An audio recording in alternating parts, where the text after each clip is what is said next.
Durante estos 9 capítulos, la verdad es que Ramón nos ha dado parte de las claves y digámoslo con su sensibilidad y con toda la información que tiene, con toda su lectura de su padre, nos hemos acercado a entenderlo muchísimo. Es uno de los grandes poetas, uno de los grandes, digamos, los secretos más importantes de la poesía colombiana. Nos hemos acercado todos a él. Ha sido maravilloso acercarnos a Eduardo Cote Lamus, a entender lo importante que es, a entender que toda su obra, desde su primer libro hasta su 5.º libro de poemas, más el diario del Alto San Juan y el Atrato, es una obra que para todos los colombianos, a través de estos 9 capítulos, la hemos conocido, y creo que es un comienzo para seguir leyéndolo y seguir acercándonos, digámoslo, a esa enorme sensibilidad que nos ayuda a entender este país. Sobre los designios de la noche, podríamos buscar entre los libros, pero la noche es la ausencia. Madre, la evocación del árbol sin hijos. Padre, es el sentido del sembrador cuando sus hijos se manifiestan como frutos y hagan las veces de astro luminoso. Yo conozco a Eduardo Cote Lamus en Cúcuta, en desarrollo de mi ejercicio de periodista. Y lo conozco, él estaba también en actividades públicas que eran la política y la literatura. Pero su identidad más importante, ¿no?, se dio en la cultura y especialmente en su trabajo literario.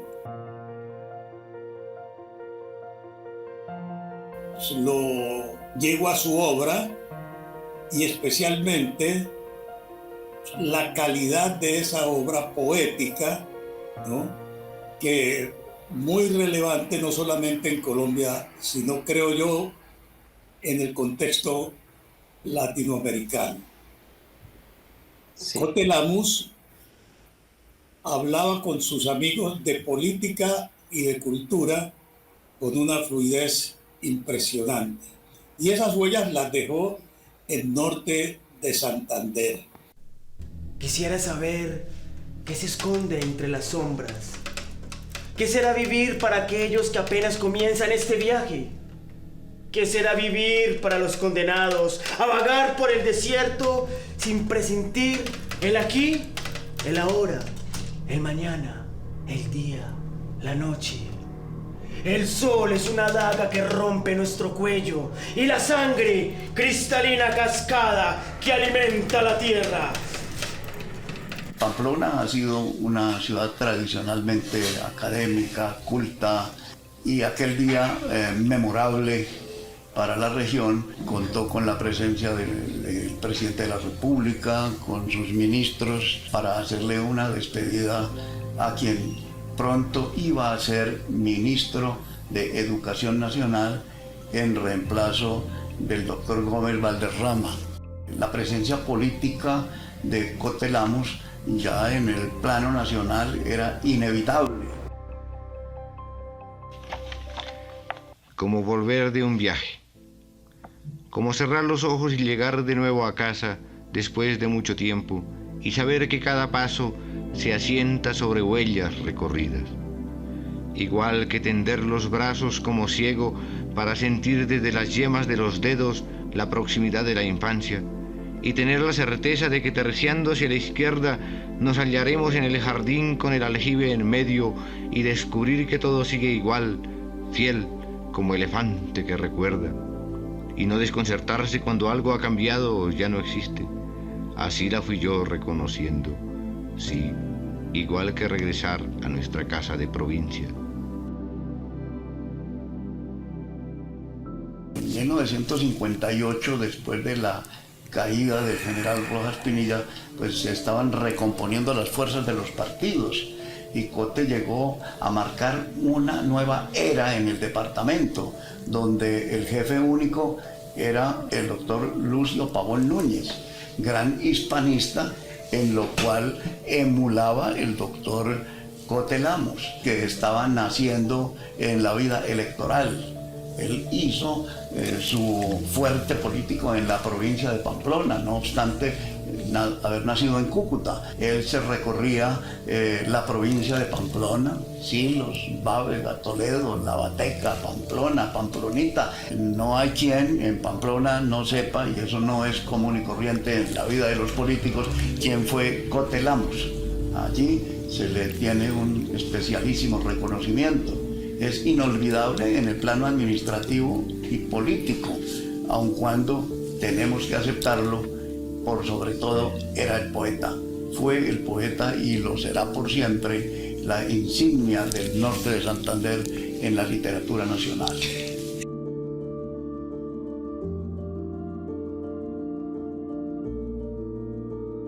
Mi mamá pues contaba, ella era muy pequeña, ella tenía 11 años cuando él iba a la casa de mi abuelo a visitarlos.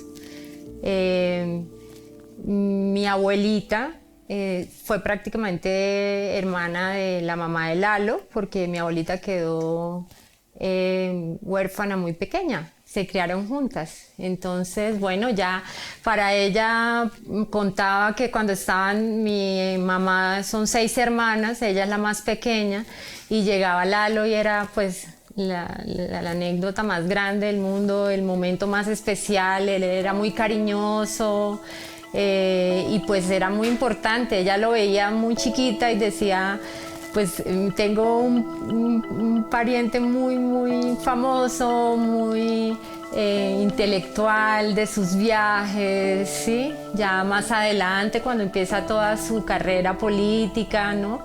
Que fue cónsul en Frankfurt, pues ella sentía que era alguien muy especial, ¿sí?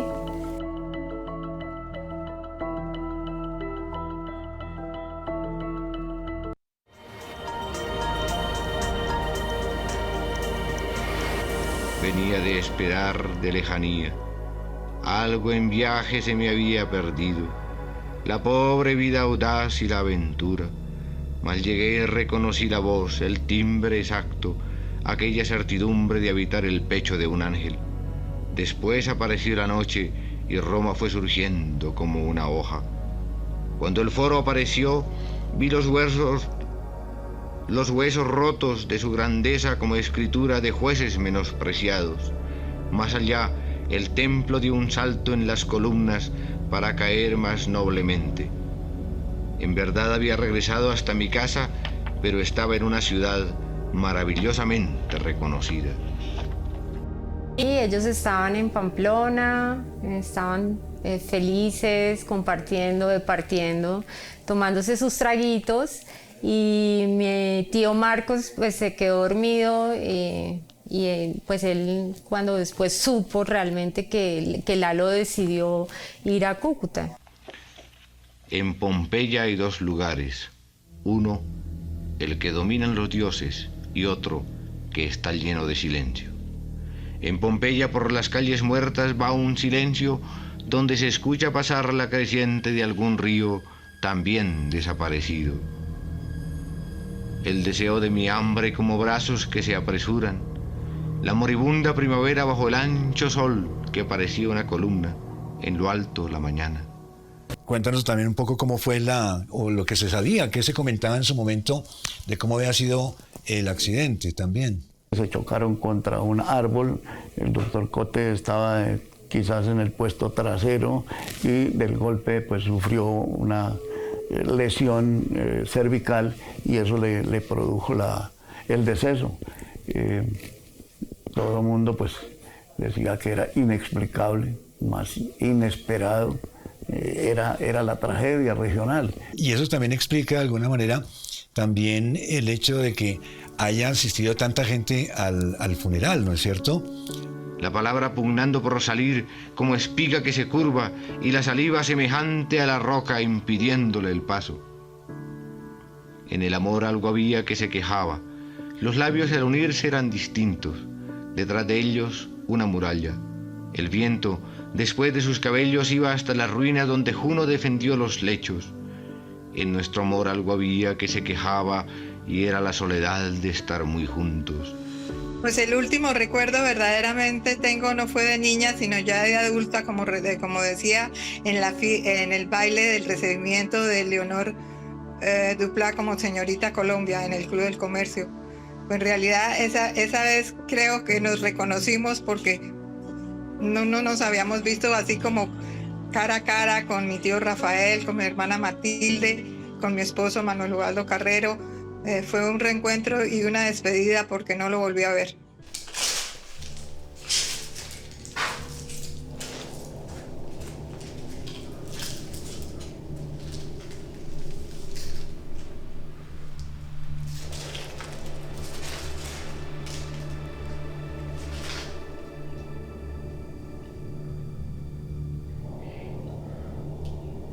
Una vez tendido le dio por morirse, como antes le había dado por vivir.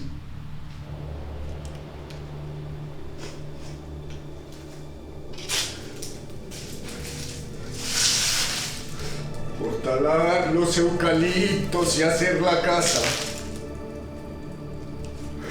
Pero se echó a morir sabiendo que de esa no pasaba. ¿Acaso los bueyes, cuando se cansaron de arar, no habían tenido antes en su nuca y en sus pechos la coyunda?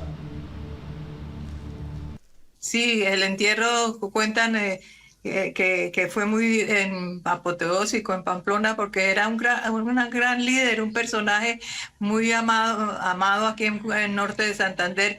Como no tenemos muchos y no hemos tenido muchos, exceptuando Virgilio Barco, pero sí, a él lo querían mucho y sobre todo para el norte de Santander. Cuando fue gobernador, él fundó la escuela de letras, la escuela de...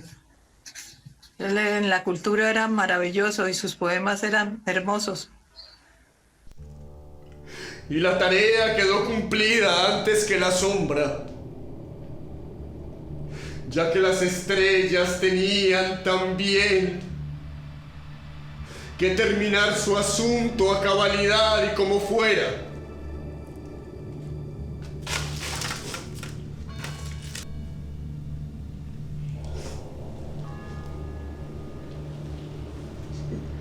En su mano derecha la firmeza como empuñando el arma, como dirigiendo el surco, como trazando el círculo de su vida, cerrado, arbitrario, pero tan propiamente suyo como el bastón de tosco palo. La poesía pues nos da ese imaginario más grande de lo que podemos tener como en la realidad y nos saca del mundo en sí y nos muestra pues una estética de amor, de dolor, de todos los sentimientos que podemos tener. Entonces se expresan, ese poeta lo expresa y nos hace uno con esos sentimientos, ¿no? Nos conecta, nos une.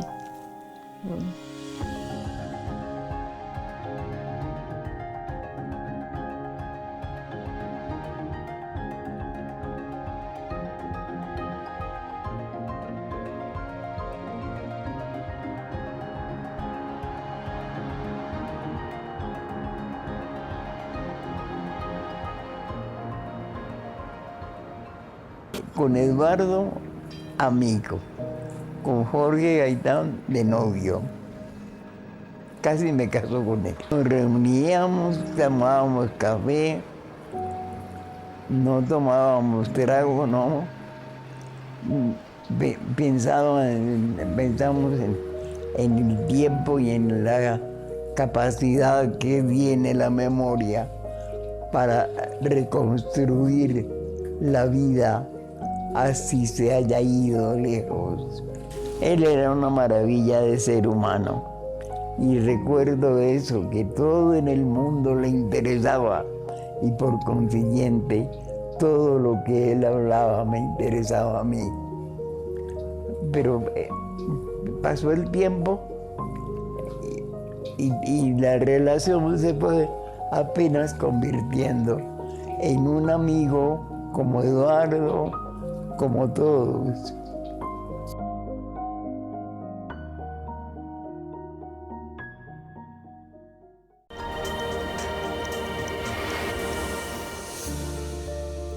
Yo para nada sentía ni sabía, o sea, no conocía las dimensiones de la situación en la que estaban pues mi mamá y estaban otras personas, ¿no? Mi tía Elena, los amigos, la familia, o sea, nosotros estábamos allá. Yo era un niño que la pasaba bien y yo me acuerdo perfectamente de la gente llorando.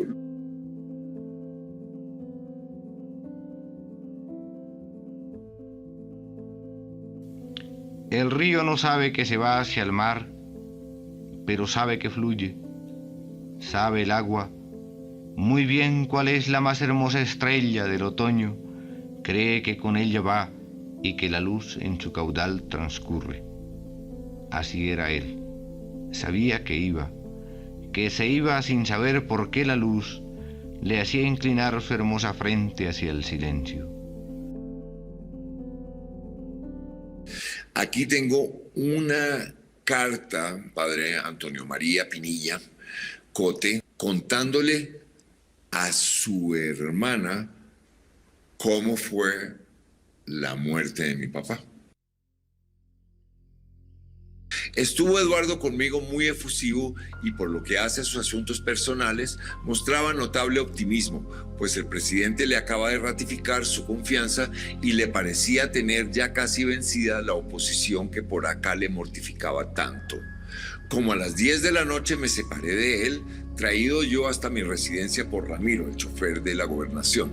No eran aún las 4 de la madrugada cuando el rector me avisó que el teléfono importunaba por avisarme algo muy grave. Acudí al aparato y de donde Nepo Cañas, cuyo hijo Arnulfo iba en el carro que seguía al accidentado, me dijeron lo que había ocurrido.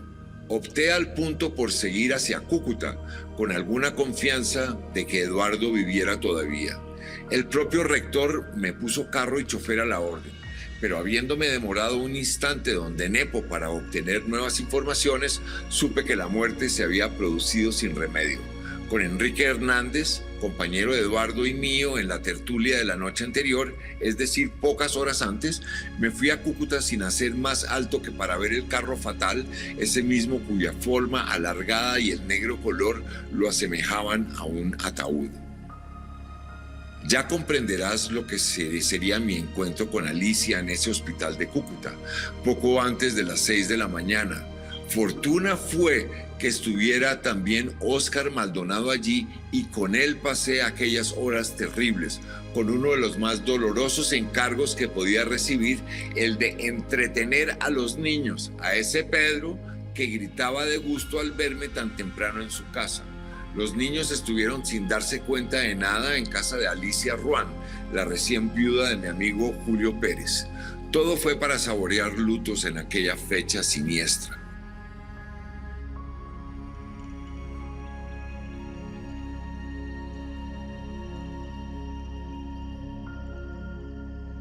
Durante estos 9 capítulos, la verdad es que Ramón nos ha dado parte de las claves y digámoslo con su sensibilidad y con toda la información que tiene, con toda su lectura de su padre, nos hemos acercado a entenderlo muchísimo. Es uno de los grandes poetas, uno de los grandes, digamos, los secretos más importantes de la poesía colombiana. Nos hemos acercado todos a él. Creo que algunas de las claves las hemos encontrado. Ha sido maravilloso acercarnos a Eduardo Cote Lamus, a entender lo importante que es, a entender que toda su obra, desde su primer libro hasta su 5º libro de poemas, más el diario del Alto San Juan y el Atrato, está hecho con una conciencia y con un carácter de unidad, con una búsqueda tan rigurosa y tan afortunada, que yo creo que es una obra que para todos los colombianos, a través de estos 9 capítulos, la hemos conocido y creo que es un comienzo para seguir leyéndolo y seguir acercándonos, digámoslo, a esa enorme sensibilidad que nos ayuda a entender este país. Como el sombrero y los zapatos y la ropa que llevaba, que ya era suya.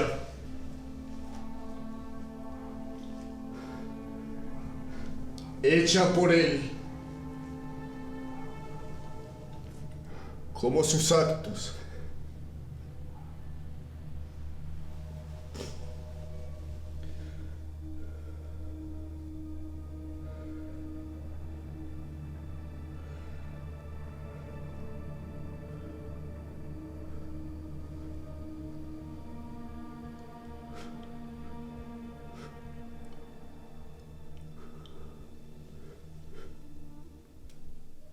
Acabo de saber cómo fue aquel camino de tu entierro. Te llevaban, Eduardo, por los montes, por los ásperos riscos que llaman Santander. De todas las pequeñas aldeas venía gente a tu lado. Lloraban unos, otros sacaron sus guitarras y te cantaron coplas que se mezclaban con las lágrimas. Trajeron a los niños, tus ahijados, para que te miraran, para que vieran cómo la muerte se convierte en árbol. Fueron 28 entierros en los 28 pueblos con campanas. Ahora quedan tus hijos bajo el cielo de plomo azul de Cúcuta, sobre la tierra dura y dulce de la patria, de la frontera de la patria. Tus hijos y tus versos en las manos del tiempo. Una mujer levanta su frente sobre el llanto, camina hacia el futuro, con ellos, con nosotros, para siempre. Esa es la idea, que ese para siempre siempre acompañe la memoria de Eduardo.